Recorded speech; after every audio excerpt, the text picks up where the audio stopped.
రాజధాని రైతులకు రుణమాఫీ. రాజధానిలో కొత్తగా ల్యాండ్ పూలింగ్ భూములు ఇచ్చే రైతు కుటుంబాలకు 1,50,000 వరకు రుణమాఫీ చేస్తామని మంత్రి పొంగూరు నారాయణ ప్రకటించారు.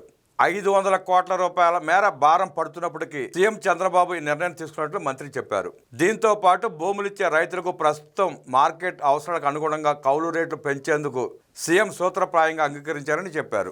దీంతో పాటు భూములిచ్చే రైతులకు ప్రస్తుతం మార్కెట్ అవసరాలకు అనుగుణంగా కౌలు రేట్లు పెంచేందుకు కూడా సీఎం సూత్రప్రాయంగా అంగీకరించారని చెప్పారు. రైతుల తరపున సీఎం చంద్రబాబుకు మంత్రి నారాయణ ధన్యవాదాలు తెలిపారు. అమరావతి విస్తరణలో భాగంగా కొత్తగా చేపట్టే ప్రాజెక్టులకు ల్యాండ్ పూలింగ్ ప్రక్రియను మంత్రి ప్రారంభించారు. Amaravati inner ring road, international sports city, railway line, railway track కోసం అమరావతి, తుళ్లూరు మండలాల్లోని 7 రెవెన్యూ గ్రామాల్లో మొత్తం 16,666 ఎకరాల భూమిని భూ సమీకరణ ద్వారా తీసుకోవాలని ప్రభుత్వం నిర్ణయించింది. దీనికి కేబినెట్ కూడా ఆమోదం తెలిపింది. గుంటూరు జిల్లా తుళ్లూరు మండలం వడ్లమానులో స్థానిక ఎమ్మెల్యే శ్రవణ్ కుమార్తో కలిసి ల్యాండ్ పూలింగ్ కాంపిటెంట్ అథారిటీ కార్యాలయాన్ని ప్రారంభించి ప్రత్యేక పూజలు చేసిన తర్వాత ల్యాండ్ పూలింగ్ ప్రక్రియను మంత్రి ప్రారంభించారు. గ్రామంలోని రైతులతో సమావేశం ఏర్పాటు చేసి వారి వద్ద నుంచి అంగీకార పత్రాలను తీసుకున్నారు మంత్రి.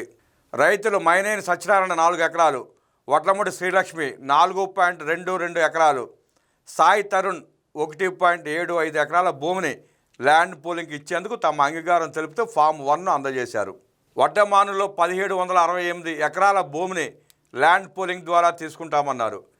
గతంలో మాస్టర్ ప్లాన్ రూపకల్పనతో పాటు ఇతర కారణాలతో పనులు ప్రారంభం ఆలస్యమైందన్నారు. కేవలం ఏడాదిన్నర ముందు మాత్రమే పనులు ప్రారంభం కావడంతో పనులు పూర్తి కాలేదన్నారు. అయితే గత ప్రభుత్వం రైతులను అనేక ఇబ్బందులు పెట్టిందని, కానీ ప్రస్తుతం అమరావతి పనులన్నీ వేగంగా జరుగుతున్నాయని తెలిపారు. రాజధానిలో ప్రస్తుతం 55,000 కోట్ల రూపాయల విలువైన పనులు వేగంగా జరుగుతున్నాయని వివరించారు. 4,026 నివాసాలతో పాటు రోడ్ల నిర్మాణం, మౌలిక వసతుల కల్పన వేగంగా జరుగుతోందని మంత్రి చెప్పారు. 3 ఏళ్లలోగా నిర్మాణ పనులు పూర్తి చేస్తామని స్పష్టం చేశారు.